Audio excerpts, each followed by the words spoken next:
Fala pessoal, tudo certo? Então, começamos aqui mais um programa, nosso 10º programa, o artigo 10.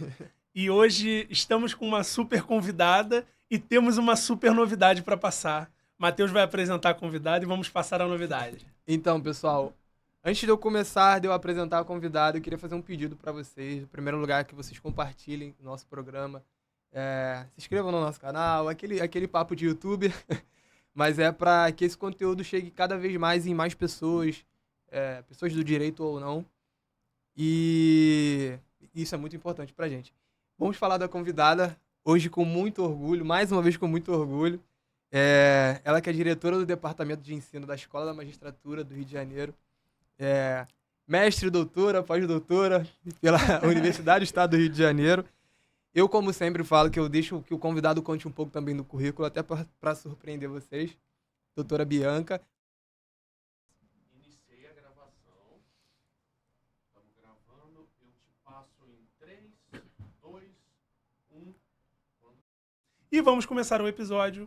E começo dando uma boa noite para a doutora Bianca e peço que ela conte pra gente a história dela. Olá, um prazer estar aqui com vocês. Obrigada, Léo. Obrigada, Matheus, pelo carinho, pelo convite. Sou fã dos dois. Sou fã demais do trabalho de vocês. É um trabalho que está crescendo bastante, aparecendo cada vez mais, mas que já se destaca e chama a atenção de quem é do direito, de quem também não vive ainda essa área, mas busca conteúdos diferentes. Então, vocês estão de parabéns pela iniciativa. É uma honra estar aqui e participar com vocês desse episódio. Me apresentando muito rapidamente, eu, como disse o Matheus, sou hoje diretora do Departamento de Ensino da Escola de Magistratura do Estado do Rio de Janeiro. Minha caminhada sempre esteve muito ligada à educação. Há mais ou menos 24 anos eu trabalho com gestão educacional em universidades, faculdades. Fui coordenadora de várias universidades, fui diretora também de uma importante instituição de ensino. E quando o desembargador Marco Aurélio Bezerra de Mello assumiu no ano passado, me convidou para assumir com ele a direção do Departamento de Ensino. A gente vem trabalhando aí muitas iniciativas para os nossos estudantes. Não é só isso, mas é também um pouquinho disso. Eu gosto muito de escrever, então eu sou editora de 2 importantes periódicos, um internacional e o outro é coordenado num primeiro momento pelo Centro Brasileiro de Mediação e Arbitragem, e hoje uma produção liderada pelo professor Daniel Brandt, que é a revista de Alternative Dispute Resolutions, em que a gente debate um pouquinho temas jurídicos. Em síntese, é isso.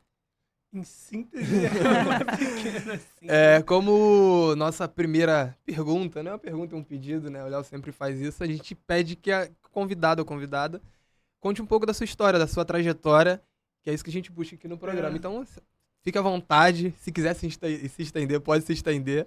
E conte um pouco pra gente da sua trajetória. Tá joia. A gente sempre pensa o que as pessoas imaginam escutar quando essa pergunta é feita, né? E quem tá aqui do meu lado, exatamente no ponto em que eu tô, deve optar pela verdade. Eu não sei se é uma trajetória propriamente surpreendente, mas eu acho que é uma trajetória que encontra alguns pontos de contato com outras trajetórias de pessoas que podem olhar para trás e se orgulhar de tudo aquilo que fizeram. Então, ainda muito nova, menina, talvez com 10, 11 anos, eu descobri que eu queria muito algum dia fazer alguma coisa associada à educação. Embora minha família não tenha propriamente educadores, professores, meu pai é engenheiro, minha mãe fez nutrição, eu sempre entendi, até por ouvir deles, que a educação muda a realidade do mundo, muda a realidade das pessoas. E naquela fase ali de adolescente, quando eu perguntava por que eu deveria estudar tantas horas, eu escutava deles a resposta mais sincera. Porque é isso que um dia vai permitir que você realize seus sonhos, quaisquer que sejam eles. Então, eu entendi a educação desde muito nova como um elemento de transformação realmente na vida das pessoas, nas realidades, e como a única maneira legítima de alcançar os projetos que eu tinha. E aí optei já, naquela fase de vestibular, pelo direito, porque me encantava a ideia de justiça, sobretudo numa sociedade que é tão marcada por injustiças, por mazelas, por discrepâncias sociais. Eu entendi naquele momento que eu poderia fazer alguma diferença, mas já no início da faculdade, eu estipulei que essa caminhada não podia estar dissociada da educação, daquilo que eu amava. Por isso, a ideia do magistério foi o que me tomou, num primeiro momento, como sendo o meu caminho, o meu rumo. E aí, terminei a graduação lá na UERJ, emendei o mestrado, a UERJ é minha segunda casa. Lá fiz o doutorado anos depois, o pós-doutorado um pouquinho na sequência. Já no mestrado comecei a trabalhar com gestão educacional para poder transformar um pouco os projetos, poder colocar as pessoas no caminho do sonho delas.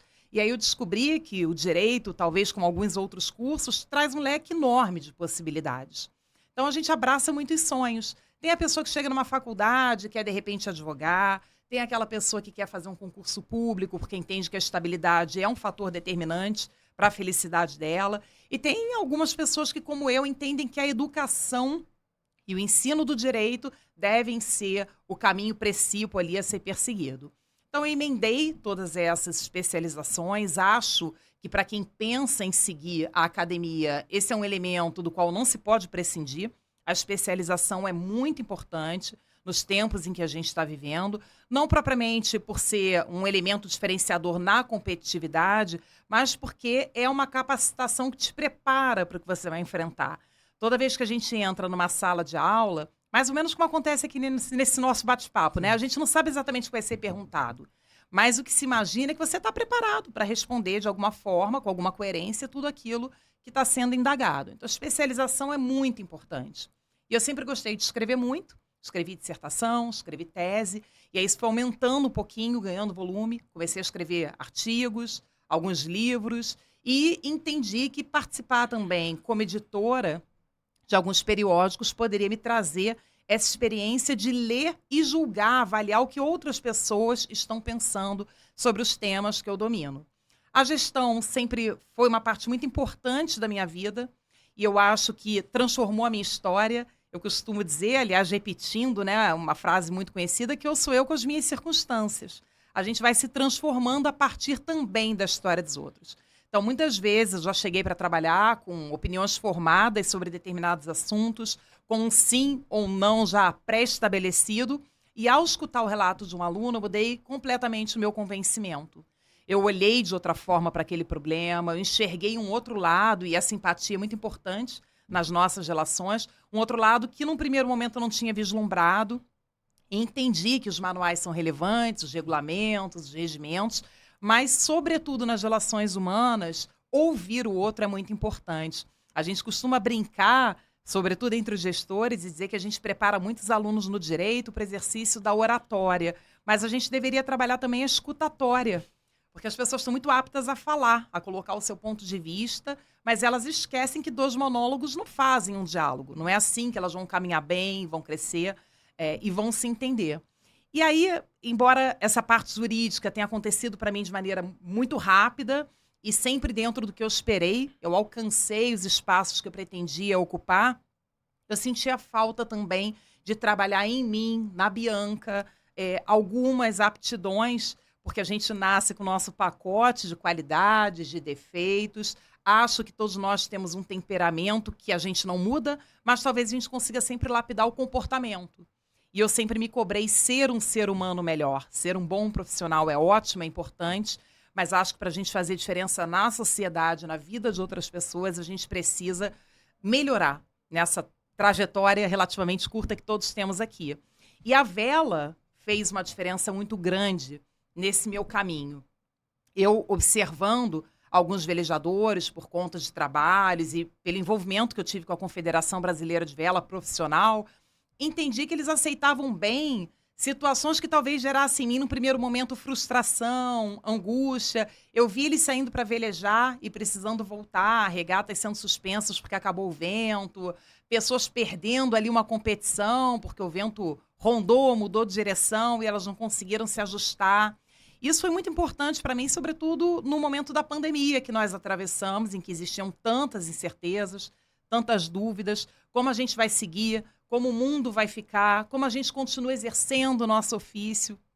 E aí, ouvindo eles falando, eu trouxe isso para a minha vida e eu acho que, em parte, a Bianca que eu sou hoje reflete ensinamentos que a gente não pilota muita coisa na vida, não controla o tempo, não controla o vento, mas a gente pode sempre ajustar as nossas velas. Isso vale não só para o esporte, mas vale para a nossa dinâmica pessoal.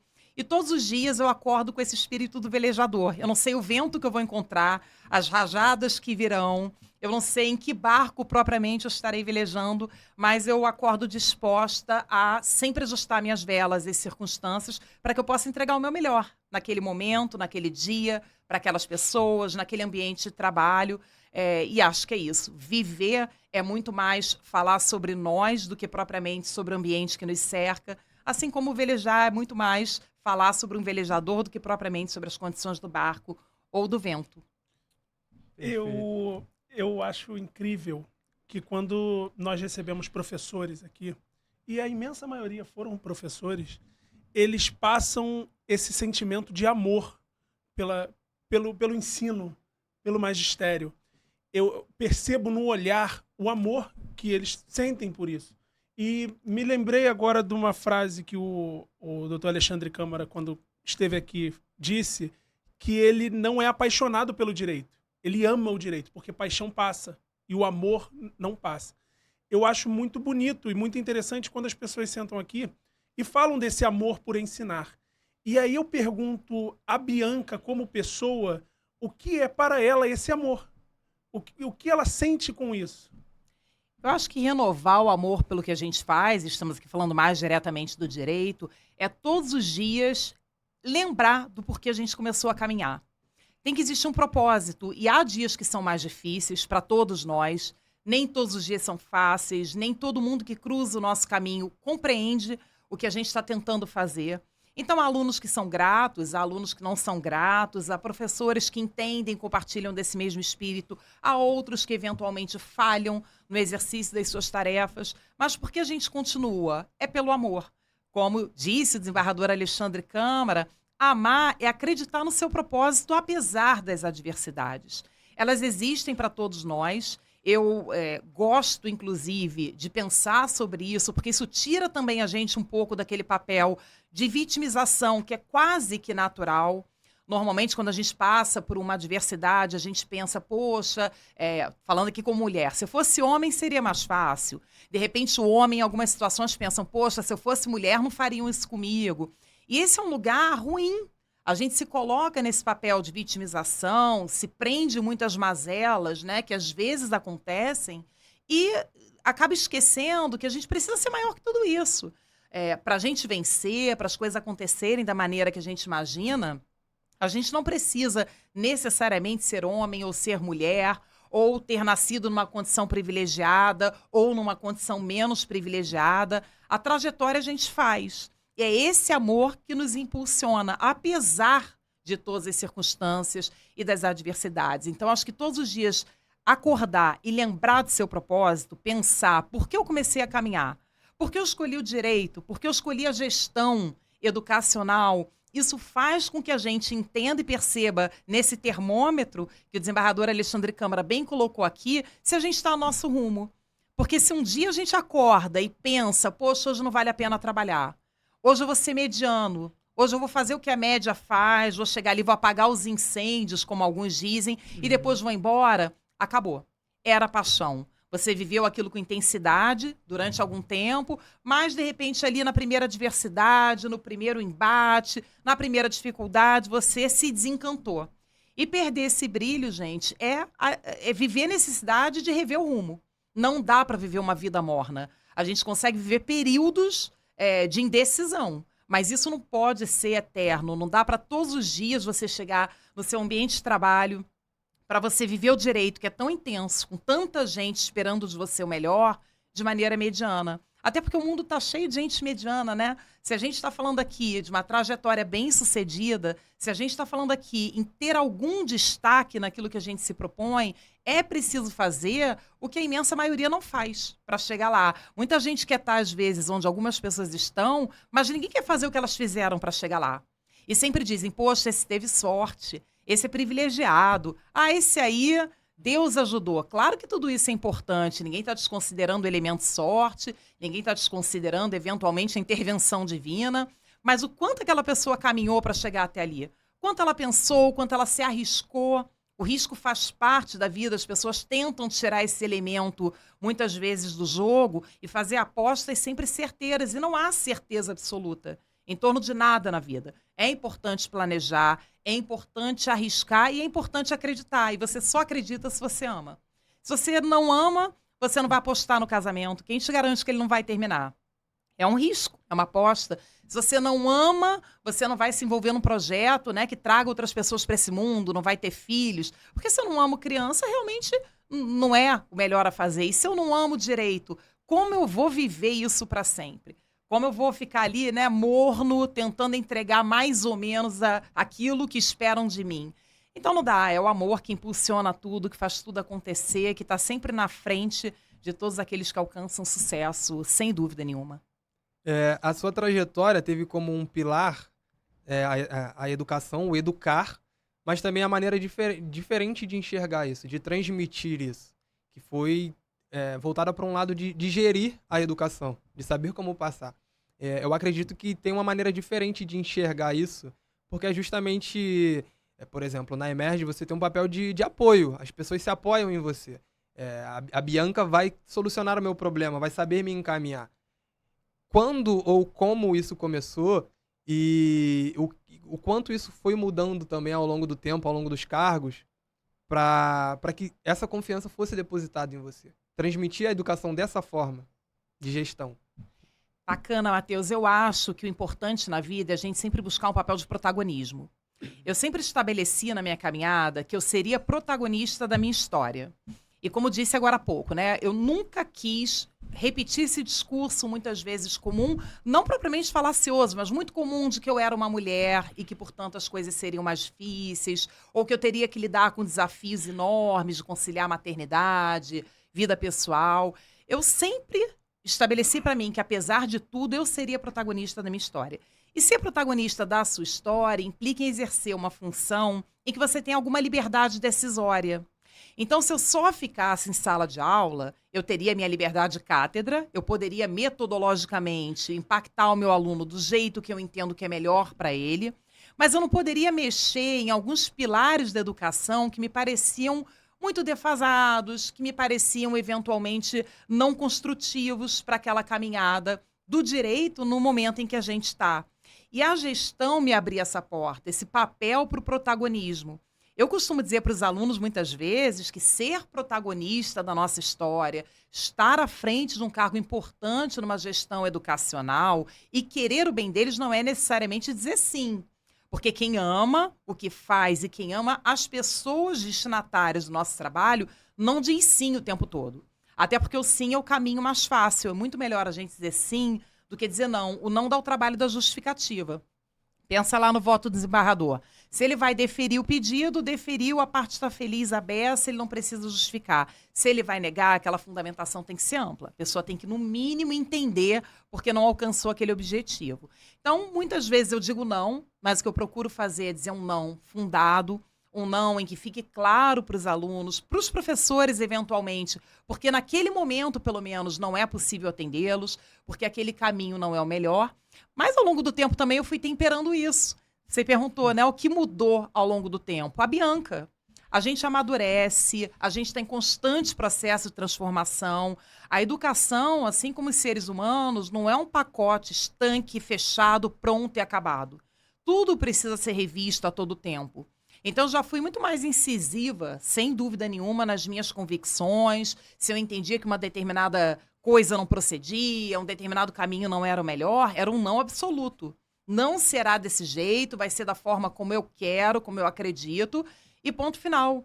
Mas eu entendi que, dependendo da perspectiva das pessoas envolvidas, a gente consegue chegar numa composição. É esse exercício de empatia que precisa ser feito, e esse é o grande desafio, principalmente para quem na área do direito tem algum papel de liderança. O juiz precisa, para bem decidir, se colocar no lugar ali das partes. O diretor educacional, para bem decidir, precisa se colocar no lugar do aluno ou do professor que buscou por ele. Só quando a gente consegue se colocar no lugar do outro é que a gente chega numa decisão mais serena, mais equilibrada. E isso requer tempo. Todos nós estamos amadurecendo. Eu acho que daqui a 1 ano, 2 anos, 5 anos, eu vou ser uma pessoa melhor. E sendo uma pessoa melhor, eu serei uma gestora educacional melhor, serei uma amiga melhor, serei uma professora melhor. Então, tudo que a gente abraça lá no início da nossa caminhada, os nossos ideais, as nossas escolhas, podem ser cada dia melhores se a gente realmente estiver focado na nossa evolução. Se a gente não perder de vista por que viemos para esse mundo, qual é o nosso propósito, o quanto a gente precisa lembrar que ninguém chega a lugar nenhum sozinho, a gente está sempre junto com outras pessoas, e esse olhar vai fazer a gente evoluir e alcançar os nossos propósitos a cada dia. Nós percebemos da sua relação com os alunos e o carinho que os alunos têm quando falam da senhora, quando estão em contato com a senhora, e percebemos que essa entrega ela é feita de forma complementar quase, sabe? E aí, a senhora hoje coordena não, na verdade, né? É diretora de ensino da Emerge. E com certeza isso, para a Bianca que estava lá na graduação, é chegar em um lugar muito longe. Então eu gostaria que a senhora falasse como é para a senhora ser a diretora de ensino da Emerge. Hoje poder dizer que na Escola da Magistratura do Rio de Janeiro a senhora é uma diretora. Como é para a Bianca, que lá estava na graduação, estudando e sonhando e fazendo metas e objetivos para o futuro? Eu acho que se eu pudesse conversar com essa Bianca do passado, diria alguma coisa para ela, mais ou menos assim: calma, acredita, confia, faz sua parte todo dia, que tudo vai dar certo. Revisita todos os dias os seus valores, busca ser uma pessoa melhor, não se acomoda com o sucesso. Isso talvez seja a maior armadilha que a gente pode ter em determinado momento da nossa trajetória. É fato que quando a gente é muito jovem, traz aquela expectativa imensa do que vai ser do futuro, quanto a gente vai conseguir alcançar de tudo aquilo que a gente imaginou nesse campo de incertezas, que falamos há pouco, né, de todos os riscos que existem, mas é tão importante quanto persistir, não se acostumar com aquilo que funcionou.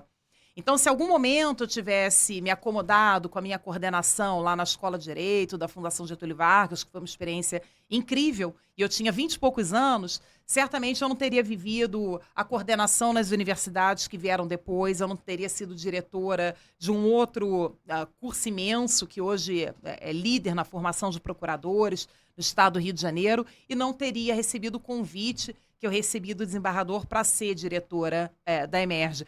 O desembargador me conheceu, por exemplo, em outra instituição de ensino, em que eu era coordenadora e ele professor. E essa relação se estabeleceu ali. Então, é bom ser lembrado sempre.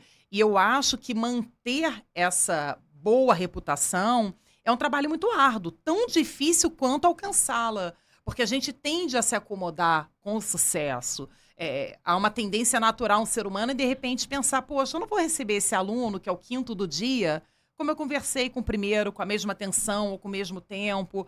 Até porque é mais um aluno que vai pleitear alguma coisa, já sei se é sim ou não para aquele pleito. Vou dar uma resposta básica, vou me liberar em 5 minutinhos. Isso não eterniza a gente. Eu acho que só morre quem não é mais lembrado, né? Então, se de alguma maneira eu pudesse ter ainda uma pretensão para a minha vida, a minha pretensão seria, sem dúvida nenhuma, ser lembrada por quem eu conheci, por quem cruzou o meu caminho durante esses anos, de uma forma positiva. Porque eu acho que todas as vezes em que alguém lembrar de alguma coisa que eu pude fazer de positivo pela vida dessa pessoa, eu vou renascer. Eu vou estar sendo eternizada ali, eu não vou morrer. Então, sempre atendo os alunos, atendo os professores com essa perspectiva. Da primeira vez, é o primeiro atendimento. É o primeiro aluno, porque o problema dele é único. Naquele momento é fato que ele espera uma solução, ele espera um carinho, ele espera de mim uma compreensão, um olhar muito mais humanitário do que propriamente jurídico para aquela questão que ele vai me apresentar. E muitas vezes isso acontece também com o professor. Grandes nomes humanos que somos, né, passam por momentos de dificuldade. E eu acho fenomenal quando um professor cruza a minha porta, chega na minha sala e diz: Bianca, eu queria conversar contigo. Estou passando por um problema grande de ordem pessoal. Não vou conseguir chegar, talvez, no horário nos próximos dias. E expõe com muita abertura aquele problema. Ainda hoje me surpreendo com isso. Poxa, incrível, né? O desembargador tal, professor tão renomado, é gente como a gente. Ele também tem dificuldades, ele também passa por uns momentos de instabilidade, ele também sente dor, tristeza, dificuldade, também está lutando. Eu acho que todos nós estamos lutando batalhas que outras pessoas desconhecem. E todos nós temos traumas ditos ou não ditos ao longo da vida.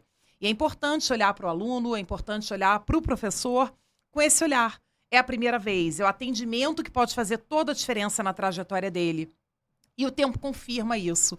Muitas vezes, andando por aí, num shopping, em viagem, eu encontro um aluno, escuto um Bianca, ou professora Bianca, e aí olho quase que num reflexo, e é muito bacana quando a pessoa me diz, você provavelmente não vai lembrar de mim.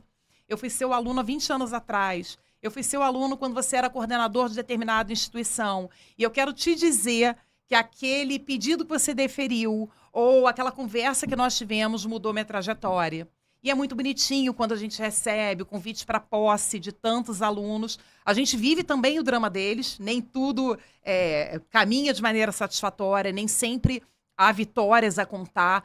E a gente leva isso também com a gente para a nossa casa. Eu não sei se algumas pessoas conseguem fazer isso, mas eu não consigo deixar a Bianca, que funcionou durante 12 horas, pendurada na porta de casa quando eu entro.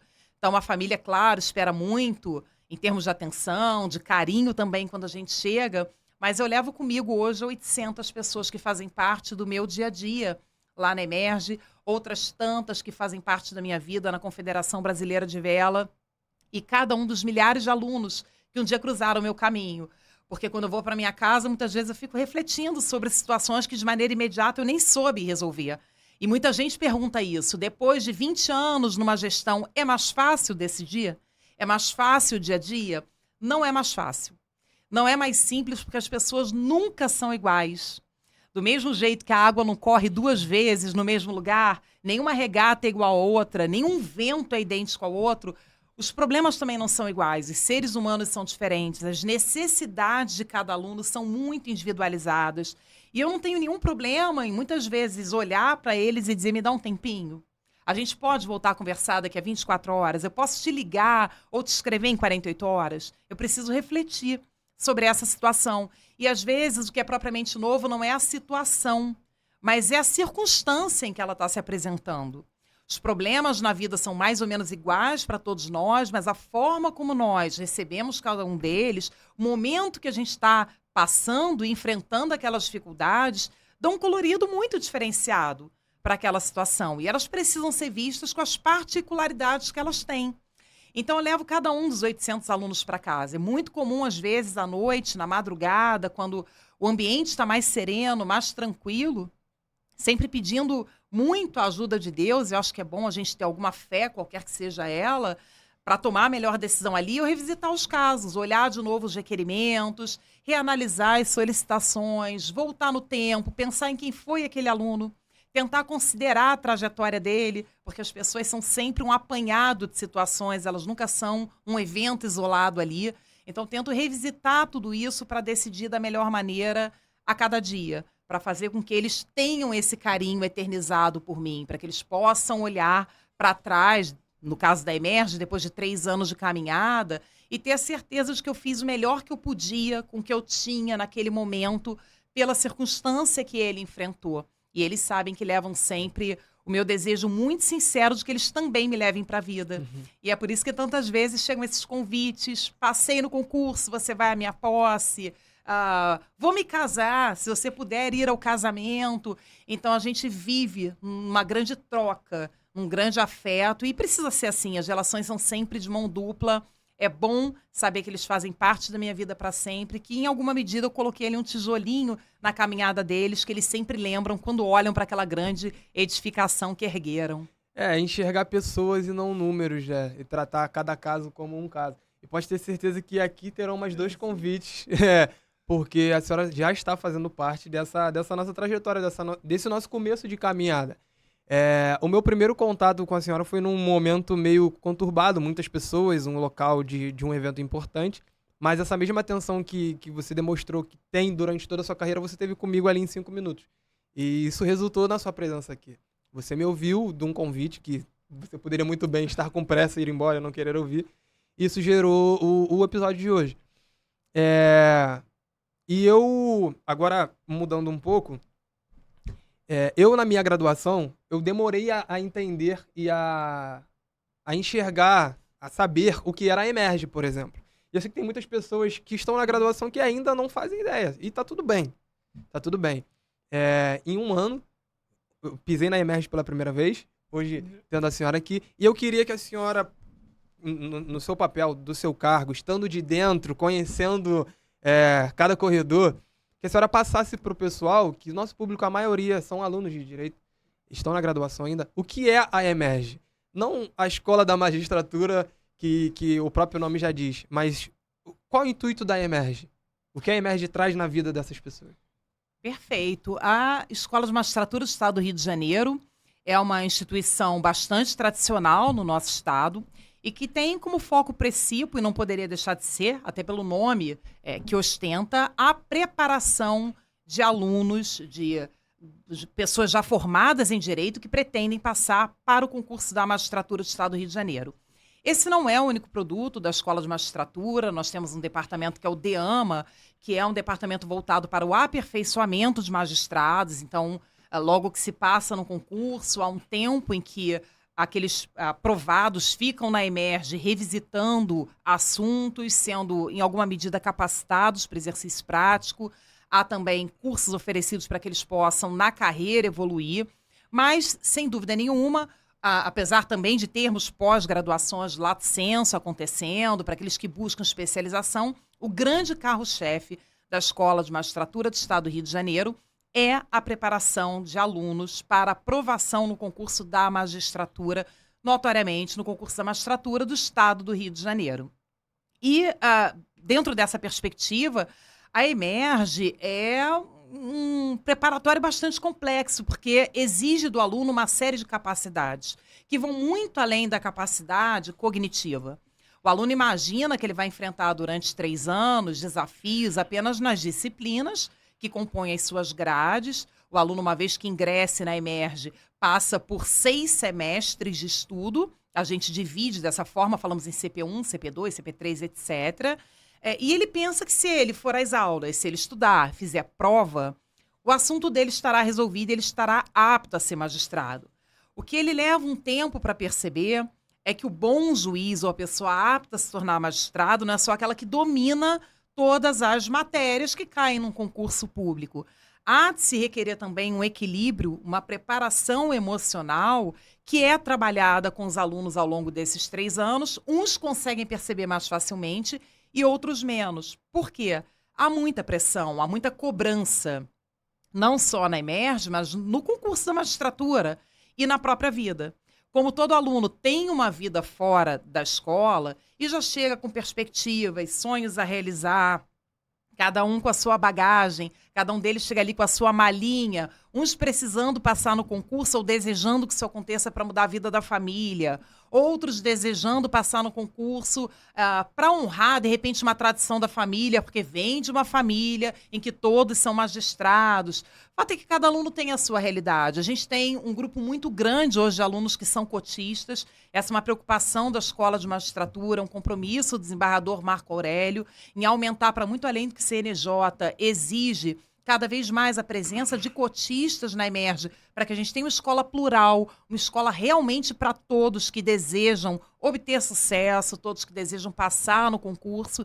Mas isso exige desses candidatos muito equilíbrio, muita resiliência. Não é simples, não é fácil. As avaliações praticamente se sucedem. Eles acabam de fazer prova de uma matéria, começam um novo módulo com novos desafios, novas matérias. E o que a gente faz por esses alunos é oferecer a todo tempo suporte acadêmico e emocional. A gente tem uma equipe de psicopedagogos que trabalham de segunda a sexta dentro da nossa biblioteca e que está sempre à disposição dos alunos para prestar esse suporte emocional, para dar esse carinho de que falamos tanto aqui, né? Lembrando que cada um é um ser humano único, passando por um momento único. E a gente tem, por exemplo, uma equipe de monitoria em todas as matérias do nosso curso, que trabalha todas as tardes para oferecer esse suporte cognitivo para os nossos estudantes. Muitos trazem pontuais lacunas da graduação, isso é relativamente normal, e aí naquela disciplina buscam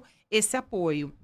A nossa equipe de coordenação e direção está sempre à disposição, até para orientar os alunos. Muitos chegam lá até sem ter um diagnóstico de como atuar ali, qual é o problema dele realmente, como atuar para suprir aquela dificuldade. Então, às vezes, a gente ajuda o aluno a montar um horário de estudos. Ele diz que trabalha na parte da manhã, que precisa cuidar dos filhos na parte da tarde, que faz emerge à noite, e aí tem dificuldade em estabelecer uma rotina de estudos. A gente ajuda o aluno sob essa perspectiva. E a gente acredita que aliando todo esse suporte cognitivo ao suporte emocional, com quadro docente que é muito diferenciado, é realmente composto, na imensa maioria das vezes, por magistrados, embargadores, procuradores, promotores, advogados em áreas muito estratégicas, o sucesso é uma questão de tempo e de persistência.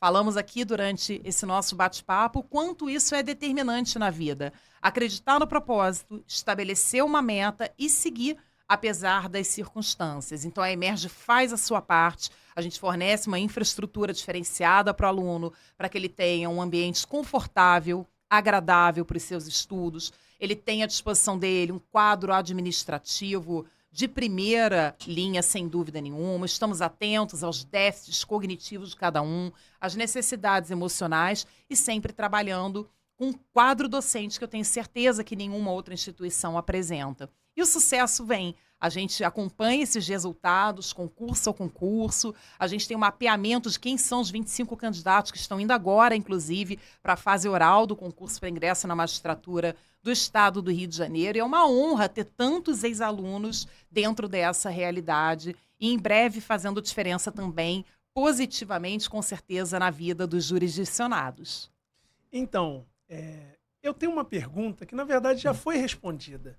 Mas eu senti que no coração a Bianca poderia falar um pouco mais sobre isso. A senhora falou que percebe que não fica mais fácil a cada dia, apesar de estar tanto tempo fazendo. Mas eu gostaria de saber se a senhora sente toda segunda-feira que dá ainda aquele frio na barriga de saber como vai ser o dia. Eu queria que a senhora falasse um pouco mais sobre esse ponto, que é, como pessoa, entrar na instituição e pensar: hoje eu vou resolver problemas e ajudar pessoas. Isso fica mais fácil a cada dia? Isso fica mais complicado a cada dia? Como é para a Bianca de coração? Não fica mais fácil a cada dia, Léo. E eu tenho um hábito na minha vida, né? Desde menina, meu pai é muito religioso, então a gente sempre rezava à noite e rezava de manhã. E em todas as minhas orações, eu confesso aqui para vocês, eu sempre peço a Deus para que eu não me acostume. Porque eu acho que quando a gente se acostuma e acha que as coisas ficaram mais fáceis, a gente corre o risco enorme de errar mais. Então não é mais simples, a gente domina, claro, né, o nosso processo decisório. Você conhece os seus manuais, os seus regulamentos, os seus regimentos, portanto domina mais as normas daquela atividade ali que você exerce diariamente. Mas toda segunda-feira eu sempre chego na Emerge imaginando o que me espera. O que vai acontecer essa semana? Que problemas teremos? Porque a gente vive em alguma medida de resolver problemas e que bom que é assim, porque problema tem solução. Então eu fico pensando toda semana quem é o professor que porventura vai gerar algum tipo de comentário na turma, quem é o aluno que vai precisar desse acolhimento, que história ele vai trazer com ele, que dificuldade acadêmica um outro aluno vai apresentar e como eu vou conseguir ajudar aquele aluno. A nossa vida não tem uma receita de bolo. A vida do professor do direito é muito mais, mas muito mais do que a mera repetição de leis, de artigos, de leitura de código. Até porque todos nós concordamos aqui que isso um aluno pode fazer em casa. Se exercer bem o direito em qualquer uma das suas frentes, fosse tão somente replicar o que já está nos livros, o que alguém já mapeou e colocou numa lei, nenhum de nós que trabalha com direito seria efetivamente fundamental. O que faz a gente ser fundamental na vida do outro é a nossa capacidade de enxergar para além do que está na norma, atuar para além daquilo que se espera da gente ali no ordinário, no dia a dia. Então, isso impede com que se crie uma rotina absoluta, que a gente se acostume para sempre com aquilo que a gente faz e chegue lá dizendo, bom, mais um dia, vamos lá, tudo igual, exatamente como ontem. Nenhum dia é igual ao outro. Nem nós mesmos somos iguais. É claro que a gente está aqui falando do que eu procuro fazer, de quem eu procuro ser todos os dias, mas a Bianca tem dias ruins também. A Bianca não tem dias só maravilhosos. E aí, mais uma vez, vem o grande desafio, o grande aprendizado que a vida traz pra gente. Como eu chego para fazer o melhor para alguém quando eu estou no meu pior? Quando eu não estou na minha melhor versão? Quando eu passei por uma dificuldade pessoal, quando eu enfrentei um grande dissabor, quando eu tive uma perda, quando eu passei por uma grande frustração, ou quando eu constatei que existe uma grande mazela ocorrendo para muito além do que eu sou capaz de transformar. Porque nem tudo na vida depende só da gente. Então, esse é um desafio que me persegue todos os dias, porque, te respondendo, Léo, aqui, ainda em torno dessa última indagação, aquilo que só depende da gente, que a gente pilota, talvez a gente se acostume a fazer. Então, eu sei que eu tenho lá um horário em que eu preciso despachar os processos, em que eu preciso responder meus e-mails, deixar minha caixinha zerada. Isso depende essencialmente de mim, do meu foco, da minha dedicação. Mas tem muitas coisas na vida acadêmica, e aí nem estou falando propriamente só da Emerge, mas da minha trajetória mais uma vez, que são mazelas que a gente não muda. São mazelas que estão enraizadas no sistema, são situações que não têm tanto glamour. A vida acadêmica, às vezes, traz uma frustração muito grande, porque a gente pensa, poxa, se eu sou tão bom no que eu faço, se eu sou tão dedicado, se eu sou tão focado, como pode determinada pessoa ter tido um acesso privilegiado a uma instituição, ou a um determinado cargo, ou uma determinada função? Vez ou outra, a gente vive essa frustração. Mas, como eu disse lá no iniciozinho da nossa conversa, se eu pudesse dar uma dica para quem passa por esse momento, isso não acontece só na academia, claro, né? No direito de forma geral. Fiz um concurso, não passei, tem um colega recém-formado, ele passou, tem um concurso que está sendo impugnado. Isso muitas vezes frustra o candidato, ele está ali uma vida inteira estudando, anos a fio de dedicação e um concurso é anulado. O concurso é suspenso, porque se identificou ao menos potencialmente que pode estar vendo ali alguma mazela. Desisto?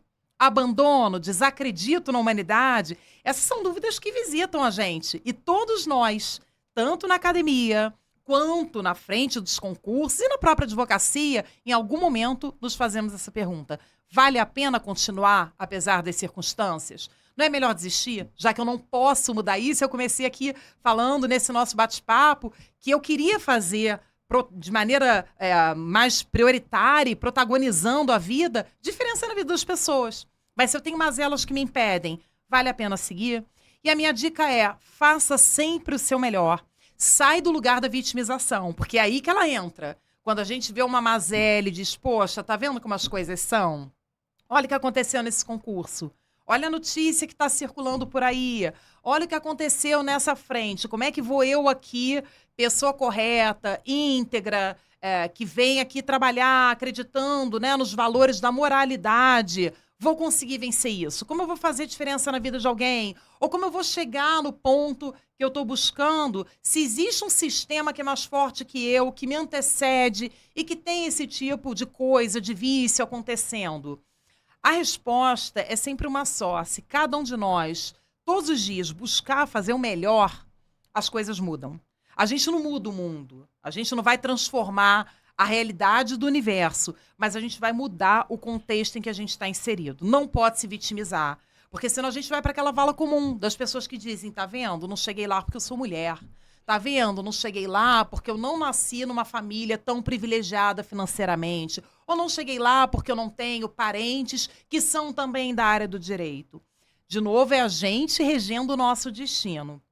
Há mazelas, há momentos ruins e mesmo nesses momentos a gente precisa buscar a nossa melhor versão. Eu tenho certeza que, humana que sou, nem todos os dias da minha trajetória, seria até prepotente pensar diferente, foram dias de glória. Foram dias em que todas as pessoas que conviveram comigo enxergaram em mim a melhor das atuações.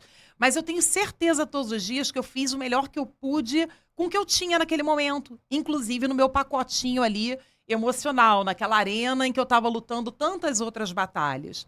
E é isso que faz a gente, em alguma medida, vencer, renovar essa vontade de continuar fazendo diferença. A certeza de que nem todo dia é fácil para o gestor, para o aluno, para o juiz, para qualquer pessoa que esteja atuando no direito. Mas todos os dias a gente tem que ter o compromisso de buscar atuar da melhor maneira, porque a gente se comprometeu com outras pessoas. A gente se comprometeu com a sociedade, a gente se comprometeu com pessoas que esperam da gente a nossa melhor atuação.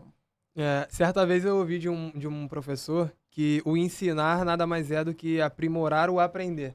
Então, quanto mais ele ensinava, mais ele aprendia. E acho que no seu papel de coordenar, de diretoria, de receber esses problemas dos alunos, muitas das vezes esses problemas coincidem com problemas seus também. E você aprende com o problema dos outros. E você muda a maneira de enxergar a vida. E com isso, de lidar com os problemas. Uma das coisas que você enfatizou muito é a sua relação com a vela. E como isso mudou a sua maneira de enxergar a vida, de receber esses problemas, essas mazelas. E eu faço um pedido para que você passe para a gente, ainda mais detalhado, essa sua relação primeiro com a vela e também com a Confederação Brasileira de Vela, que também é um ponto da sua carreira muito importante. Acredito que desperta muito o interesse das pessoas. Sem dúvida, a gente pensa sempre em pessoas da área jurídica, que é uma área tipicamente formal, como sendo pessoas que muitas vezes não têm um hobby ou não fazem nada para além do estudo do direito, que é constante, é contínuo e precisa mesmo ser assim, né? Mas eu sempre senti em mim a necessidade de trabalhar defeitos que, uma vez identificados, precisavam realmente desaparecer do meu dia a dia por mim e pelas pessoas que me cercam.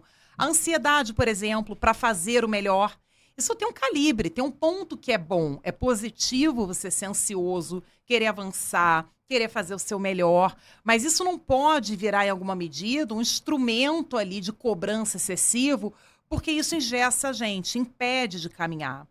Então, observando, como falei para vocês, sempre fui fã do esporte, sempre vi regatas e via muitas vezes nas Olimpíadas as pessoas competindo, achava extremamente complexo o esporte, mas eu via naquela vela ali uma habilidade grande das pessoas de se ajustarem a coisas que eu nem entendia direito tecnicamente como funcionavam, mas que mostrava que elas eram pessoas flexíveis e adaptáveis. E aí eu lembrava muito que Darwin, né, pregava que não sobrevivem os mais fortes, mas as espécies que melhor se adaptam àquelas circunstâncias. Então fiquei pensando como eu poderia me adaptar melhor à realidade do meu dia a dia, aos problemas que eu não podia controlar, ao que esperavam de mim, a expectativa dos outros sempre é, sobre todos nós, um elemento de cobrança. Se nós somos pessoas sérias e comprometidas, a gente sente a importância de saber que alguém espera ali o nosso melhor. E aí eu comecei a me aproximar muito da Confederação Brasileira de Vela. O presidente da Confederação trabalhou comigo numa instituição de ensino que eu coordenava, mesmo em que eu conheci o nosso diretor-geral, o desembargador Marco Aurélio Bezerra de Mello. O presidente também se chama Marco Aurélio, e nessa instituição existia um centro de empreendedorismo e internacionalização, em que ele criava empresas diversas para os alunos do curso de administração praticarem suas habilidades. Então, tinha uma empresa ali que preparava o pessoal de marketing, nós tínhamos uma empresa em que as pessoas trabalhavam como se juristas fossem advogando, e à época ele já era presidente da Confederação Brasileira de Vela, e levava, vez ou outra, as pessoas dessa instituição para conhecerem um pouco mais do esporte, para acompanharem algumas regatas. E aí eu me apaixonei por essa área. Em determinado momento, a Confederação Brasileira de Vela desenvolveu um setor de compliance que trabalha uma série de cursos de educação. Eles têm projetos muito importantes sociais também dentro do esporte, como o Projeto Grael, que forma uma série de meninos e de meninas também, numa condição de muita carência dentro do esporte, acreditando que o esporte transforma a vida das pessoas. E aí eu vi uma dupla coincidência do que eu penso. Assim como a educação é um elemento de transformação, o ensino do esporte também é. Então, conseguia casar ali duas coisas que eu adoro, dois fatores de transformação muito importantes, a educação e o esporte. E aí a gente começou a pensar uma série de cursos, uma série de situações em que a gente podia corrigir situações de diversidade social. A Confederação Brasileira de Vela, por exemplo, hoje tem um braço que é a CB Vela feminino, que procura engajar mais mulheres no esporte, entendido durante muito tempo como sendo um esporte para homens, muitas meninas velejando, né? A gente tem bicampeãs olímpicas aí, a Martine e a Caena, indo para mais uma Olimpíada, são mulheres brilhantes que representam o nosso país. E aí eu comecei a entender, praticando realmente o esporte ali com eles, claro que sem qualquer pretensão olímpica ou de alto rendimento, eu comecei a entender que a vida imita um pouquinho o que acontece num veleiro. Porque muitas vezes eu experimentei a frustração de, no maior esforço, sair ali com o barco do ponto em que eu estava e o vento realmente acabar e parar. E a gente fica ali 1 hora, 2 horas, 3 horas e nada acontece. E aquilo ali, numa situação de competição, interrompe a programação, interrompe uma regata, mas numa situação de brincadeira faz a gente voltar para o ponto de partida. Isso aconteceu uma vez e eu fiquei muito chateada, muito frustrada, mas esperei tantos dias para viver aqui essa relação com a vela e agora não tem vento? Fato, não tem vento. E aí a vida com a vela foi desenvolvendo essa resiliência, me ensinando a ser uma pessoa melhor, mais paciente, uma pessoa que sabe que não dá para pilotar tudo, mas que a gente sempre pode se ajustar ao que está acontecendo ali para ser melhor. Todos os dias tem um pouquinho em mim dessa vela, desses veleiros, desse ajuste de velas, para que eu possa entregar o melhor de mim, e não só para os alunos, para a Emerge, para a própria CB Vela, instituição que conta com a minha infinita gratidão por ter feito tanta diferença positiva na minha vida, mas para todos aqueles que cruzarem o meu caminho, num estacionamento, numa situação cotidiana, para que eu tenha esse olhar generoso, empático, acolhedor e possa deixar algo de positivo para aqueles que cruzam o meu caminho. Eu acho que se a gente pudesse, de alguma forma, falar sobre o que foi, o que está sendo esse programa hoje, e também o intuito do programa é transformar a vida de pessoas. E aí a senhora sentou aqui e a sua vontade, nós percebemos aqui que a sua vontade é transformar a vida das pessoas, mesmo que seja um pouquinho, que seja um dia ou só uma pessoa. E eu queria que a senhora falasse sobre isso, sobre o que é para a Bianca saber que transforma a vida das pessoas. Eu sei que durante o episódio já foi construído, a senhora já disse em muitos momentos, mas realmente uma pergunta direta. O que é para a Bianca, como pessoa, saber que transforma a vida de alguém? Eu acho esse ponto fundamental, Léo. Todo mundo precisa entender, isso tem até um pouco a ver com a nossa religiosidade, espiritualidade. Para que veio nesse mundo? Qual é a sua missão? Talvez alguém diga, olha, eu vim para esse mundo para ganhar dinheiro. Eu vim para esse mundo para ter muito sucesso. Eu vim para esse mundo para conquistar fama. Eu vim para esse mundo para ter sucesso. Eu vim para esse mundo, sem dúvida nenhuma, para efetuar trocas. E eu só entendo que existe algum sentido em mim e na minha trajetória se eu puder fazer algo por alguém em alguma medida. Então, eu acho que no nosso dia a dia, algumas pessoas um pouco mais, outras um pouco menos, a gente sempre pode impactar alguém.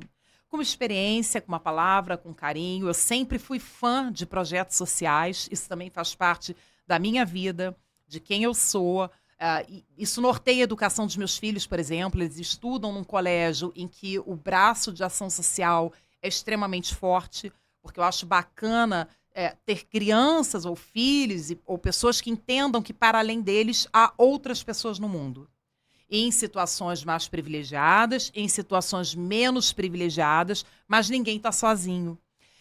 Eu sempre participei de projetos sociais. O meu encanto pela vela também nasceu disso, como eu disse a vocês, porque eu sabia, já tinha ouvido falar e conhecia o Projeto Grael, que completou 25 anos na semana passada. Sabia do impacto desse projeto na vida de pessoas que não teriam, talvez, perspectiva de futuro se não tivessem sido resgatadas pelo esporte. E eu sempre entendi que a gente só existe positivamente nesse universo se for para transformar a vida de alguém. Se for para fazer o bem para alguém. Não tem bem próprio que possa existir desvinculado dessa troca com outras pessoas. E, novamente, isso não tem propriamente a ver com a religião de cada um, com acreditar ou não acreditar numa existência divina. Isso tem a ver com o que a gente é. Seres humanos que somos, seria possível uma vida isolada? Será que alguém realmente consegue afirmar que vive sozinho e sem ajuda de ninguém, que não precisa de ninguém? Eu acho difícil fazer essa afirmação. E, para mim, riqueza tem muito mais a ver com essência, com o que a gente deixa de legado para o mundo, do que propriamente com fortuna acumulada. Acho até que é uma relação de interdependência entre as coisas, muito francamente. Na medida em que a gente avança como ser humano, a gente semeia o bem, toda essa energia circula e volta pra gente. Inclusive materialmente. Eu acho bacana a gente ter sucesso, é claro que acho. Eu acho ótimo a gente acumular patrimônio. Trabalhamos para isso, todos, também para isso, né? A gente busca essa prosperidade, acho isso muito saudável. Mas eu penso que isso não pode ser feito com sucesso se a gente esquecer que existe o outro. E aí não é demagogia, não estou defendendo aqui chegar no sinal e colaborar com todo mundo que está ali, ou acolher todo mundo que está na rua propriamente. Algumas pessoas até conseguem fazer esse trabalho de maneira mais efetiva, outras não. Mas o que eu proponho é algo absolutamente factível. É que dentro do nosso dia a dia, qualquer que seja ele, cada um de nós separemos ali um minutinho que seja para fazer a diferença na vida de alguém. E você pode fazer diferença na vida de muita gente conversando com a pessoa, praticando a tal da escutatória. Todo mundo tem alguma coisa para falar, todo mundo tem alguma coisa para dizer. Recentemente aconteceu um episódio muito legal. Eu chegava na Emerge, meu aniversário foi agora no final de abril, né? Dia 28, caiu no final de semana. E aí eu cheguei na Emerge, a primeira pessoa que cantou parabéns para mim foi o rapaz que trabalha no elevador, o assessorista, o seu Paulo. Isso foi tão bacana quanto surpreendente, porque eu não tinha a menor ideia de que ele sabia o dia do meu aniversário, ele não tinha sido alertado ali, né, por ninguém, e ele muito gentilmente cantou parabéns enquanto a gente fazia o trajeto ali do térreo para o quarto andar naquele elevador. Isso aconteceu porque em algum momento eu conversei com ele e falei onde eu morava, falei do trânsito naquele dia, ele também comentou algumas questões da vida dele e, por alguma razão, ele falou que alguém que ele conhecia fazia aniversário em abril e eu falei minha data. Talvez esse gesto, esse pequeno diálogo que se estabeleceu tenha feito alguma diferença no dia desse rapaz, né, desse senhor, na verdade. E eu acho que é isso que a gente constrói sempre. Todas as vezes que eu me despeço dele, ele sempre fala, bom retorno para Barra. Ele sabe onde eu moro. Ele tem essa vivência. Às vezes eu brinco com ele, seu Paulo, hoje o trajeto foi desafiador. Hoje não tá fácil. Hoje, realmente, só se teletransportando para chegar rapidinho aqui no centro. Então, eu acho que na nossa vida, qualquer que seja a nossa profissão, se a gente separar um minuto para tratar o outro de uma forma empática, como nós gostaríamos de ser tratados, a gente vai fazer diferença na vida das pessoas.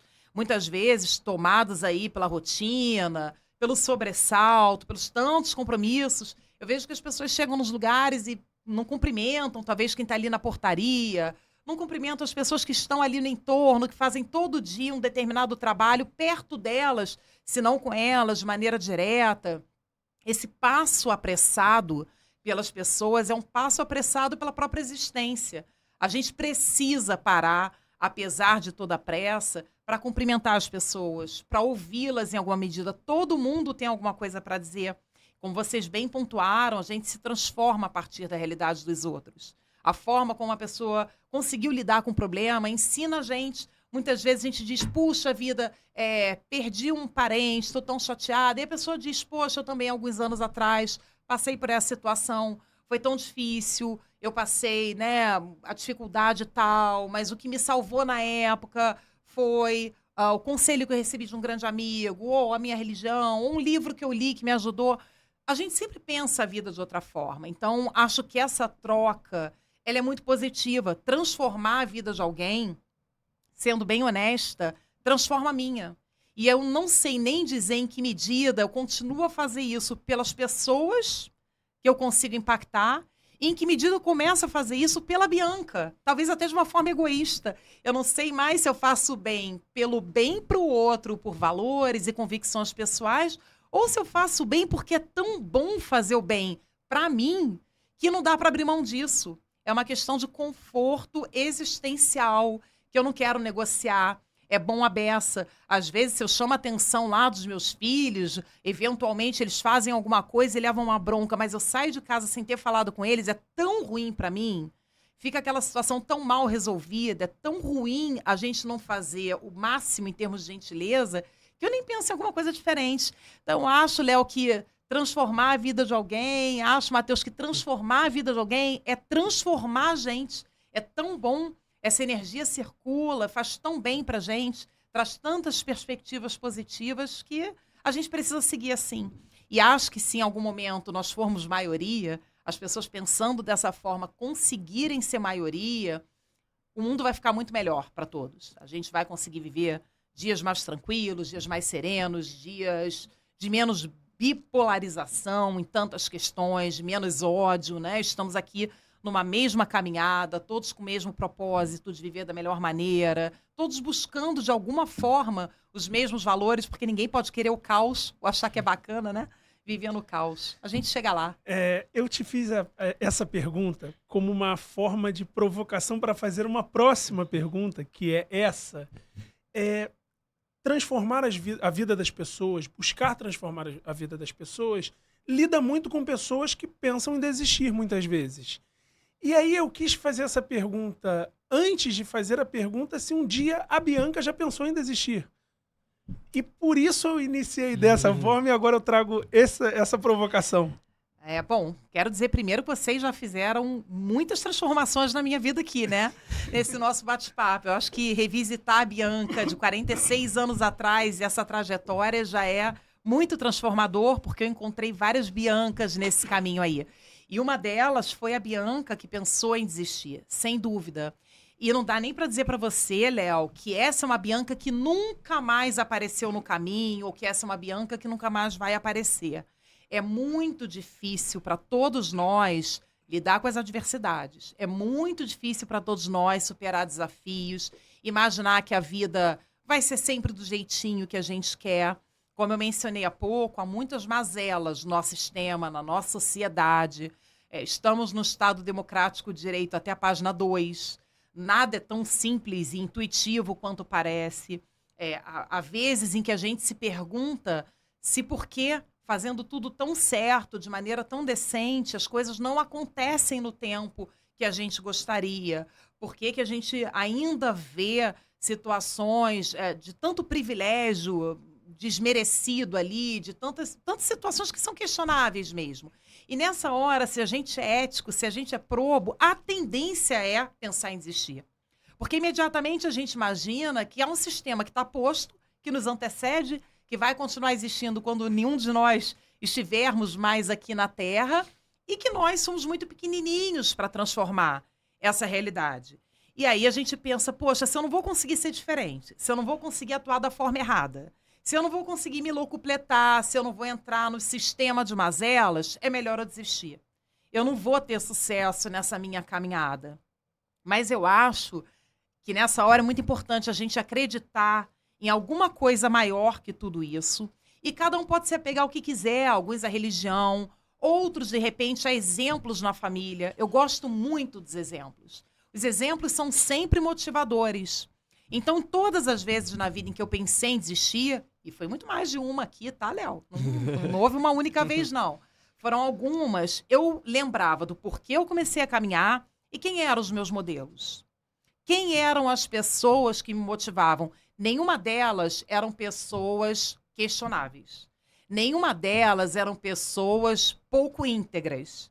Nenhuma delas eram pessoas que eu possa atribuir sucesso a qualquer tipo de mazela. E aí, nessa hora, eu desisti de desistir. Porque eu pensei que se essas pessoas, sendo íntegras, corretas, probas, decentes, conseguiram estabelecer um modelo de sucesso, eu também conseguiria. Ainda há algum espaço para os bons. E é nisso que a gente precisa se apegar sempre. Então, eu acho que pensar em desistir não é um problema. O problema é desistir, efetivamente. A gente ter esse momento de reflexão é até natural. Porque quem não pensa em desistir, talvez esteja ali desprovido de sentimentos. A gente se magoa, a gente sente dor, a gente sofre com as injustiças, estamos aqui falando de direito, injustiças lato sensu, injustiças num concurso, numa seleção, numa oportunidade que talvez você devesse ter tido. A gente sofre com uma recusa ou com um tratamento deselegante de alguém que poderia ter sido minimamente cordial naquela oportunidade, porque a gente só queria conversar, bater um papo, buscar um espaço. Isso não ia mudar em nada a vida da pessoa. Se a gente não sofre, tem alguma coisa errada com a gente. Então, eu acho que é legítimo nessa hora sentir dor. É legítimo nessa hora sofrer e com esse sofrimento vem o pensamento da desistência. Mas o que é fundamental é entender que desistir não dá. Esse pensamento precisa ser muito menor do que aquela vontade. A vontade pode ser grande, mas a desistência tem que ser pequenininha. Ela tem que passar rápido, porque a gente tem bons exemplos. Na sociedade, no mundo, no Brasil e fora dele, há pessoas muito boas. Nem todas vivem sob holofotes. Normalmente, quem está trabalhando pelo bem, muitas vezes nem tem todo o destaque que a gente acaba conferindo aos maus exemplos. Mas essas pessoas existem. Elas estão todos os dias num trabalho ali de formiguinha, construindo grandes palácios de moralidade, grandes espaços de conversa, de crescimento e, principalmente, estão ali construindo pontes. Porque quem é bom, quem é bacana, quem é do bem, quer criar espaço para outras pessoas que são boas, que também são do bem. É assim que a gente se fortalece. Então, quando a gente olha o entorno e lembra de alguém que nos fez ter vontade de desistir, a gente precisa completar a volta. Gira 360 graus. Visita o seu ponto de partida, a sua família. Quem são as suas pessoas e seus exemplos? Quem são os seus modelos? Porque é por elas que a gente caminha. Para honrar a memória delas, para honrar a existência delas quando ainda estão entre nós. E se a gente lembrar delas, a gente vai imediatamente constatar que elas fizeram uma ponte para que a gente começasse a caminhar. Foram elas que nos incentivaram, que nos motivaram, nos fizeram ter vontade de começar a dar esses passos. E agora a gente tem que honrar esse legado e fazer pontes para outras pessoas. Não dá para desistir. Tem gente que vai subir muro. Cada um oferece o que tem na vida, né? Então, quem é da guerra vai erguer muros, vai se isolar nessa fortaleza. Mas essas pessoas passarão e nós passarinho. Vamos seguindo com as pontes, construindo aí espaços para outras pessoas. E de ponte em ponte a gente vai evoluindo. Não desiste. E essa é uma mensagem para todo mundo que está escutando a gente. Vocês são pessoas espetaculares, estão prestando um serviço aqui de utilidade pública, porque muita gente enfrenta incertezas, dificuldades. Nosso país não é propriamente um espaço de certezas e de conforto para ninguém. São muitos os desafios. E é importante que essas pessoas saibam que todos nós, a despeito da idade, do tempo de caminhada, da escolha que fizemos dentro do direito, concurso, advocacia, academia, todos nós pensamos em desistir. Mas o que faz a gente efetivamente triunfar é a certeza de que, apesar dessa vontade enorme, vale a pena caminhar. Porque tudo é difícil. Continuar é difícil e desistir também vai te colocar num lugar bem difícil. A gente tem que escolher a nossa dificuldade. E se é para escolher uma dificuldade, que seja essa que vai trazer orgulho para a gente. Que seja essa que vai trazer orgulho para as pessoas que acreditaram na gente. Que seja essa que vai trazer orgulho para as pessoas que nos serviram de exemplo. A gente falou aqui do desembargador Alexandre Câmara, ainda na semana passada, debatendo um determinado assunto com ele na Emerge, eu disse a ele algo que ele não sabia. Falei, desembargador, o senhor, eu nunca lhe disse isso aqui na correria do nosso dia a dia, mas o senhor foi o primeiro manual de processo civil que eu li com olhos de quem queria dar aula. Eu ainda tenho guardado no meu armário, isso é uma verdade, o Lições de Direito Processual Civil, volume 1 daquela época, comprei todos os outros depois, atualizados, mas eu guardei aquele livro porque ele tem um valor afetivo para mim. Foi ali que eu decidi que o processo civil seria dentro do direito, da minha área de ensino, a minha especialização. Foi ali que eu decidi em que área eu queria fazer meu mestrado, meu doutorado, meu pós-doutorado. O senhor transformou a minha vida. Sem saber, me inspirou. E esse livro eu levo como uma lembrança afetiva para eu sempre ter em mente por que eu comecei a caminhar. Porque aquele foi o meu caminho e o senhor é um dos meus exemplos. E aí ele se revelou muito emocionado com essa fala, mas é isso que eu efetivamente acredito. Eu já escutei algo análogo de alunos. Isso é bom demais. Então eu não vejo problema em ter dias de tristeza. Eu acho que a gente precisa chorar quando essa vontade é enorme, quando dá aquele nó na garganta, quando o dia sufoca a gente, todo mundo parece virar as costas, né, para aquela nossa pretensão tão legítima de buscar o nosso espaço, de construir aquele caminho que a gente está tentando de forma íntegra trilhar. Mas é mais ou menos como acontece naquele filme Em Busca da Felicidade. Tem que persistir. Não há outro caminho para quem quer vencer. Quem venceu é porque, por óbvio, não desistiu. Não tem vitória sem luta, no pain, no gain, então não tem vitória sem luta. E luta, por definição, é difícil. Não é fácil para ninguém. Pensar em desistir faz parte, mas tira esse pensamento rápido da cabeça, não deixa esse pensamento tomar seu tempo de produtividade, de proatividade, de construção de ponte para você chegar no seu destino. Vai fazendo uma ponte ali por dia, que quando você olhar para trás, você vai poder repetir que você chegou onde poucos chegam e quase ninguém quer fazer o que você fez. Essa obstinação, esse brilho no olho todos os dias, faz a gente se fortalecer. E aí é o sistema que desaba. Quando a gente descobre isso, a gente entende que não é muito sobre quantos somos, é muito mais, essa conversa aqui, sobre quem nós somos. E não tem sistema perverso que não acabe ruindo quando pessoas boas se apresentam. Eles não conseguem, em alguma medida, corromper esses valores e tomar essas pessoas. Não pode deixar o mundo roubar os nossos sonhos, né? Podem tirar quase tudo da gente. Patrimônio, essas coisas, eventualmente, sucesso, tudo isso é muito efêmero. Por isso que não é bom a gente se acostumar com isso também, porque tudo é efêmero, tudo é um rito de passagem, mas ninguém tira da gente os nossos valores, ninguém tira da gente a nossa obstinação. E eu sempre brincava, quando comecei a fazer mestrado, falaram para mim, mas Bianca, tanta gente faz essa escolha, tanta gente segue esse caminho, o que te faz acreditar que você vai fazer diferença? Você vai ser mais um mestre na vida? E aí eu brincava com as pessoas dizendo, olha, deixa eu explicar uma coisa para vocês. Eu vou ter sucesso, eu vou chegar onde eu quero, se Deus quiser. E se Deus não quiser, eu vou chegar também, porque eu vou perturbar tanto, eu vou ser tão obstinada, eu vou perseguir tanto esse propósito todos os dias, que Deus em algum momento vai dizer, não, deixa ela ter lá o espaço dela garantido, porque realmente ela não desiste, está aqui me tomando tempo de intervenção na vida de outras pessoas. Então eu acho que vale essa garra. E eu sempre pensei assim, tem 10 vagas. Não, tem 9, porque uma é minha. Isso não é uma visão arrogante do mundo. É a convicção de que se a gente está fazendo o nosso melhor, não é possível que outras pessoas estejam fazendo tanta coisa a mais que a gente, a ponto delas serem merecedoras, e a gente não. Então, quem está estudando para um concurso está fazendo o máximo que pode dentro daquela realidade, bacana, dado que tem muitas outras pessoas que também lutam, estudam para concurso e também trabalham e também têm filhos e chegam lá, a sua vez vai chegar. Pode demorar um pouco mais, pode demorar um pouco menos. A trajetória de nenhum de nós é retilínea, tem uma série de interrupções aí, mas tem que persistir.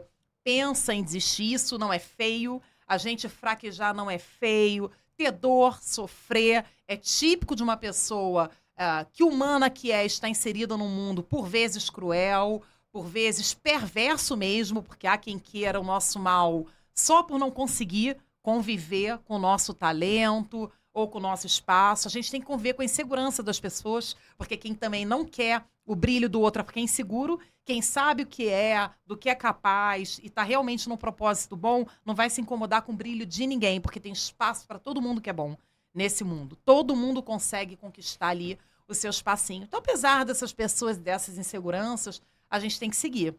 Posso garantir aqui para quem está ouvindo a gente que todas as vezes, sem exceção, em que eu pensei em desistir, eu fiz por conta de pessoas que estavam atuando de uma forma equivocada, estabelecendo mazelas, e que hoje nenhuma delas tem uma relevância considerável no cenário jurídico, no cenário acadêmico. Nenhuma delas se sustentou por muito tempo, porque a vida traz essa lei do retorno para a gente. Então persistam, abracem seus objetivos, replanejem, revejam rotas, isso não é ruim, a gente sempre desdobra o mapa, né? Planeja roteiro, tá muito cansado, não desiste, para. Ajusta as velas. Ajusta as velas. Replaneja ali, refaz a sua rota, tá esgotado, para um tempinho, faz uma pausa pequena, só para recuperar o fôlego, não tem problema nenhum, voo pode ter escala. Você vai chegar no seu destino, faz a sua escala, depois embarca na primeira aeronave aí rumo ao sucesso, ao seu objetivo, porque ele acontece. E quando a gente olha, não sabe nem em que momento exatamente dá para dizer que a gente foi bem sucedido, mas a gente só sabe que foi. A gente percebe que deu tudo certo, apesar das dificuldades. A gente olha para trás e não tem bem esse momento na mente. Quando foi virada de chave? quando aconteceu o sucesso, quando você entendeu que realmente você ia ser respeitado naquilo que você abraçou e que você alcançou o seu objetivo. Talvez para quem está fazendo concurso fique um pouco mais claro com a posse, né? Um marco mais óbvio. Tomei posse, passei no concurso, tomei posse, eu cheguei lá.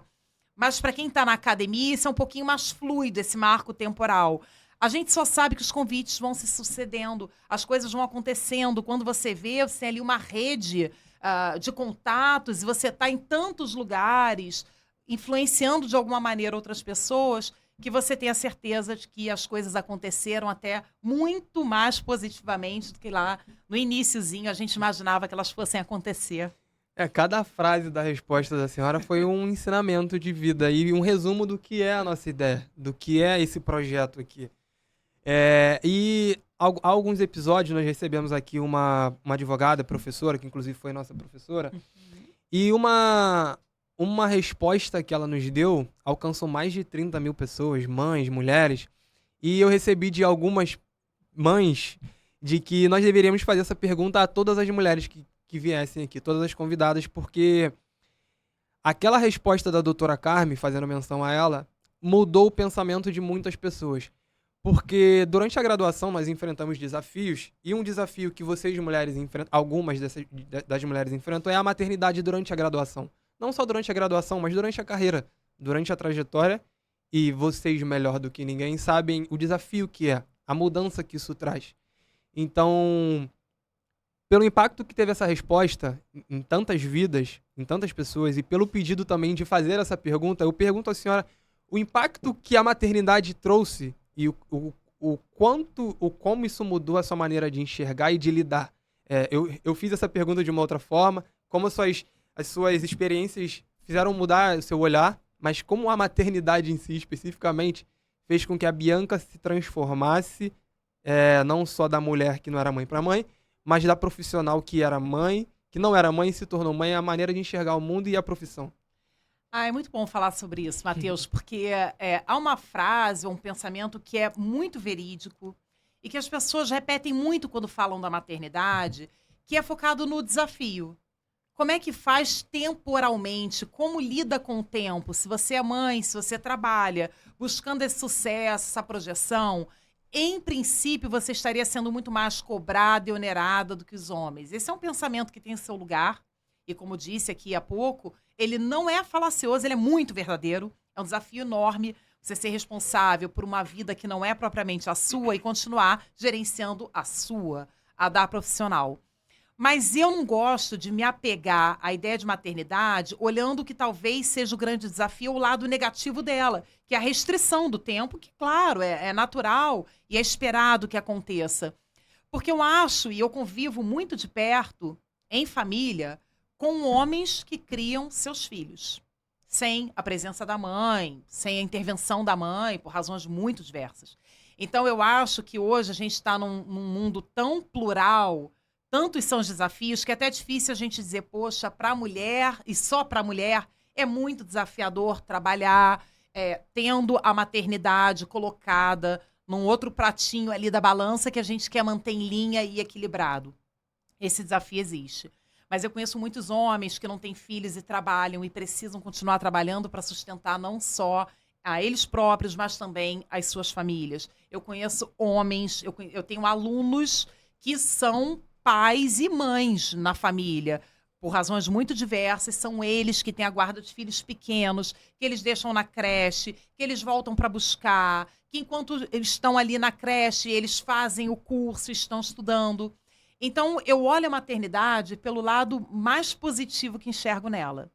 Eu acho que quando a gente coloca um ser que a gente ama incondicionalmente nesse mundo, e não há dúvida de que um filho é a mais sublime expressão do amor, a gente compreende que a gente tem uma responsabilidade muito grande com todas as outras pessoas que nos cercam. Porque a gente começa a pensar que podem fazer o mal pra gente. A gente é forte, a gente é resiliente, a gente segura bem e equaciona, mas a gente sabe a dor que é olhar para um filho que está sofrendo pela injustiça que alguém fez.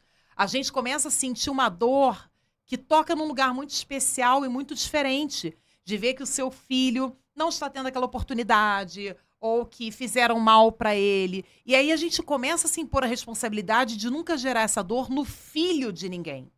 Então, hoje, muitas vezes, eu recebo os meus alunos, não só como seres humanos, como alunos, como pessoas que merecem o respeito por estarem ali dividindo um espaço comigo, mas eu recebo meus alunos na condição de filhos de alguém. Existe uma mãe do outro lado daquela relação que todas as noites reza por ele, por ela. Existe uma mãe que todos os dias espera, muitas vezes fazendo um esforço financeiro imenso, que ele aproveite aquele curso, que ele aproveite aquela oportunidade. Existe uma mãe que espera que no término de uma aula minha, o filho dela saia com uma lição, com ensinamento, que vai fazer a diferença na hora que ele for fazer o concurso e que vai gerar a aprovação dele.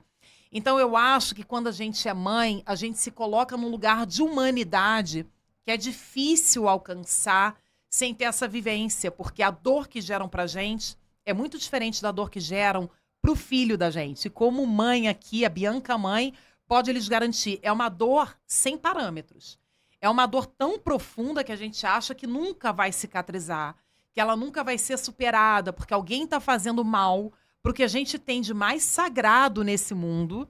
E muitas vezes a gente está ali impotente, engessado, sem poder fazer aquela dor cessar. Então a gente tem um filho ali pequenininho, a gente bota a roda no carrinho, a gente costura o olhinho da boneca, dentro de todas as nossas limitações materiais, a gente busca não deixar faltar nada para aquele filho, realizar os sonhos dele num primeiro momento tão simples, né? Deles ali, um sapato, é um brinquedo que ele quer tanto, é um showzinho que ele quer assistir.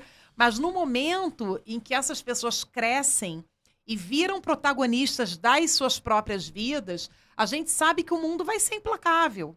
E a gente sabe que o mundo muitas vezes vai impor de maneira injusta a eles uma condição, um sofrimento que não deveria estar acontecendo. E que o beijo da mãe não vai curar.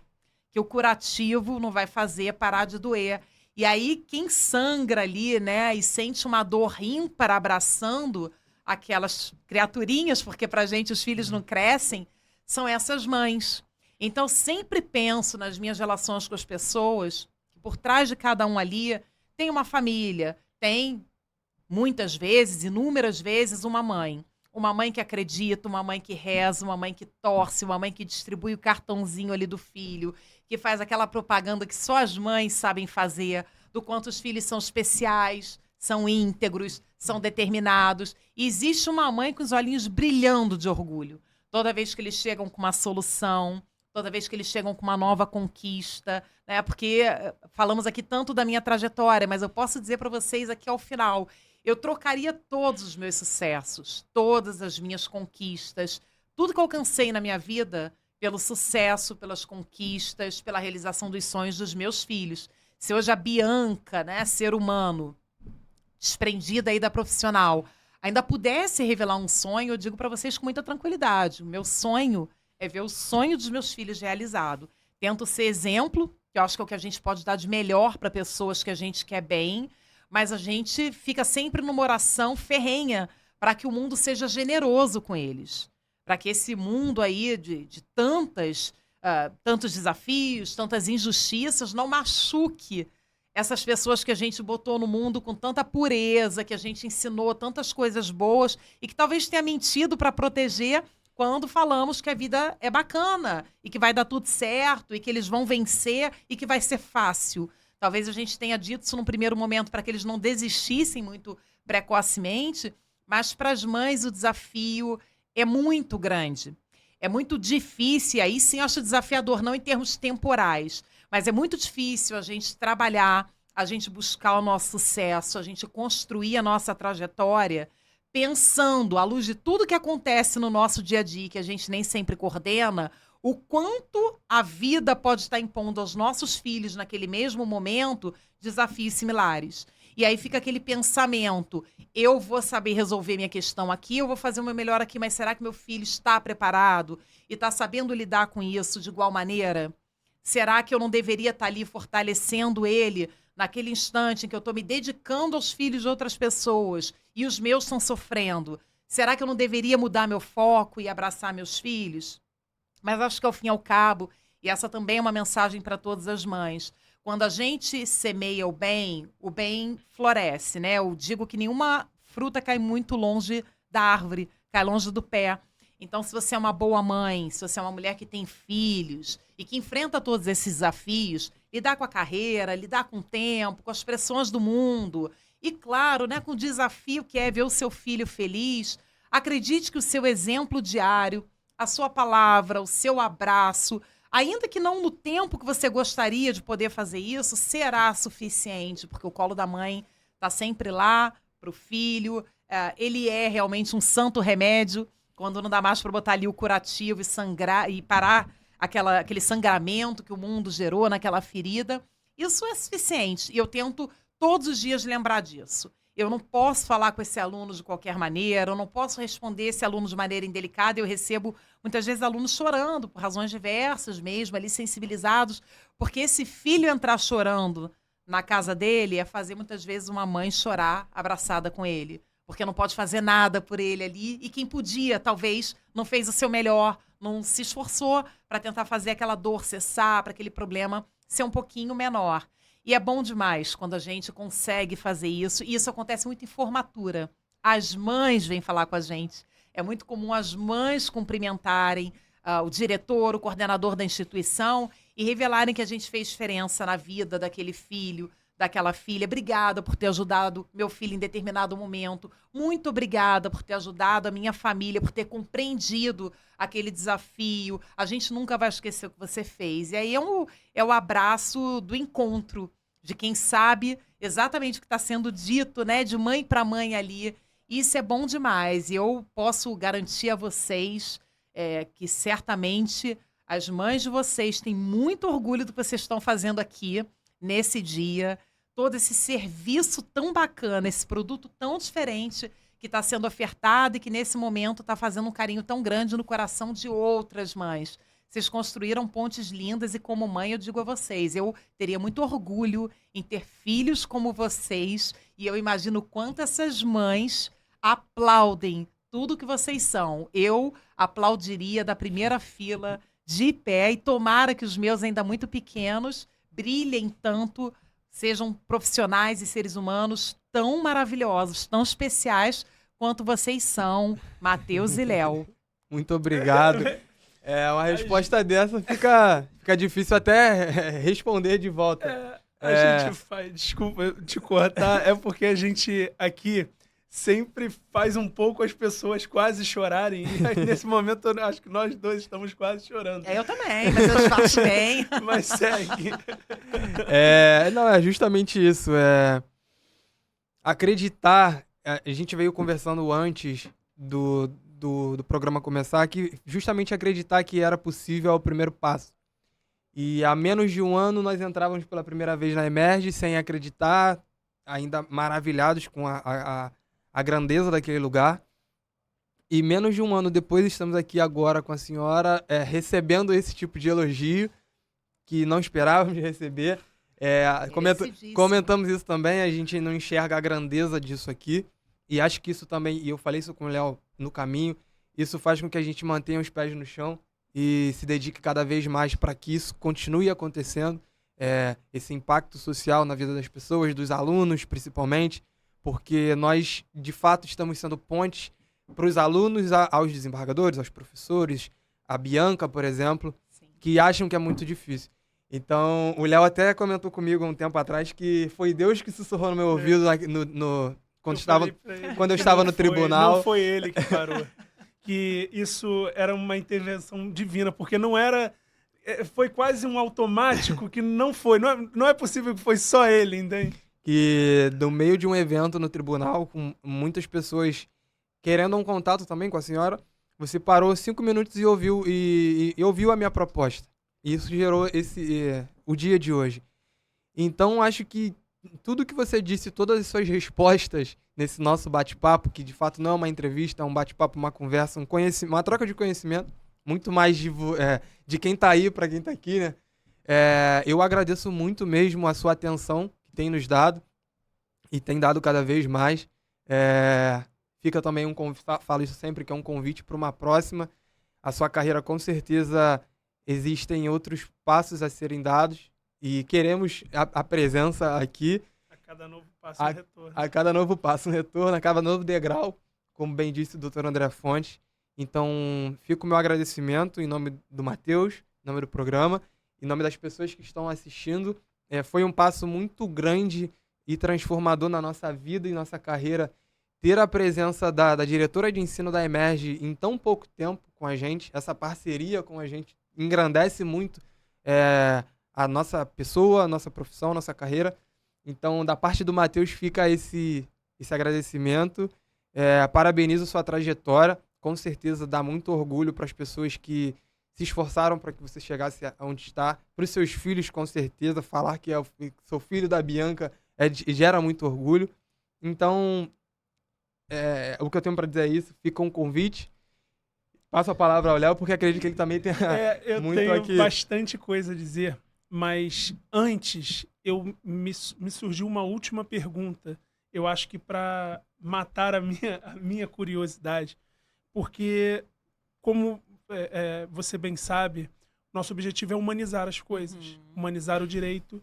E eu acho que nós trouxemos uma das pessoas que mais tem isso como objetivo de vida também. Nós perguntamos como mãe, como seria essa relação sendo mãe. E aí eu te faço a pergunta que nós fizemos também para a Carmen. Se o seu filho, se os seus filhos um dia pensarem em desistir, o que você deixaria como mensagem para eles? Acho que esse é o único ponto para o qual a gente nunca está preparado, né? Porque a trajetória de cada um é sempre tão surpreendente. Mas o que eu diria para eles e digo para todo mundo que está ouvindo a gente é que a vida é muito bonita. Nem sempre ela é fácil, nem sempre a trajetória é simples, mas que vale a pena, apesar de tudo, persistir, seguir em frente. Então, eu pediria a eles, por mim, por todos os valores que eu sempre tentei transmitir, pelos bons exemplos que eu sei que eles têm como parâmetro, que abandonassem a ideia de desistir. A gente precisa fazer com que o medo tenha medo da gente. Quando eu era pequenininha, falavam isso, né? Eu, às vezes, tinha medo lá do bicho-papão, alguma coisa assim. E aí meu pai dizia, olha, o bicho-papão só aparece para quem tem medo dele. Se você fizer ele ter medo de você, ele nunca vai aparecer. E eu realmente nunca vi o bicho-papão. E eu acho que a gente precisa, na vida, fazer o medo ter medo da gente. Então, eu diria para os meus filhos que desistir ou ter essa vontade é legítimo, é natural. Diria para eles, e falo desde já, que a mãe deles não é a Mulher Maravilha, que não é a pessoa indestrutível, forte, serena, equilibrada, 100% do tempo, porque eu acho que nenhum de nós é só virtude e é só serenidade. Mas que a mãe deles é uma pessoa que se orgulha de não ter desistido, porque é isso que me trouxe ao ponto em que eu estou hoje. E pediria muito a eles para que abandonassem essa ideia. E peço isso para todos os filhos que estão nos ouvindo aqui, que nunca desistam de propósitos que são legítimos. A vida não é fácil, não é bonita, nem sempre ela fica fácil, extremamente fácil para você e eu e todo mundo cantar junto, como diz a música, mas vale muito a pena caminhar. A vida é bela, ela é bonita, ela tem muitos cenários para quem faz o bem, para quem sabe onde quer chegar e faz isso da maneira tão linda como vocês fizeram hoje. Eu tenho muito a agradecer ao Matheus, ao Léo, vocês são pessoas extraordinárias, profissionais da maior competência. Sou muito grata por esse carinho, por esse convite. Eu tenho certeza que faltarão artigos para esse vademecum que vocês estão escrevendo. Ele terá muitos e muitos e muitos volumes aí. Um só não será suficiente. E eu tenho muito orgulho de ter feito parte dessa trajetória inicial e já tão bem sucedida de vocês. Já coloco aqui que esse sucesso exponencial não é, inclusive, normal. A gente tem um tempo das coisas, não é o ordinário, não é o natural. Pessoas tão jovens empreenderem de uma maneira tão bem sucedida, num segmento tão importante, tão impactante, socialmente falando. E se vocês chegaram a esse ponto de maneira tão rápida, com tanta segurança e com tanto carisma, com tanta simpatia, com tanta humildade até aqui, todos os outros passos serão muito mais fáceis, vocês vão ver.